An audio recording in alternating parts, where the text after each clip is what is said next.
mula nung malaman ko ang turmeric ay maganda sa fatty liver, nagtanim na ako guys. So syempre, everyday na ako'y nagdidilig at sa dami ng aking tanim, ako ay nakakakuha ng kahit araw-araw ko pa siyang pitasin.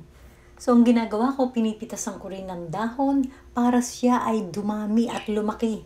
Ang ginadgad na turmeric or luyang dilaw ay aking nilalagay lang sa mainit na tubig.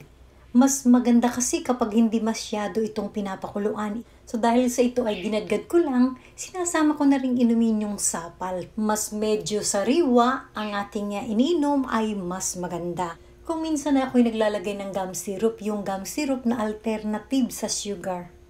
At hindi ko sinasayang ang pagkakataon kapag ako ay kumuha ng dahon ng luyang dilaw. Ito ay aking nilalaga at ito ay iniinom ko rin. At para sa ating kalusugan, para sa ating liver, at panglinis na rin ng ating bituka, magtanim ng luyang dilaw. So thank you so much guys for watching and see you to my next vlog.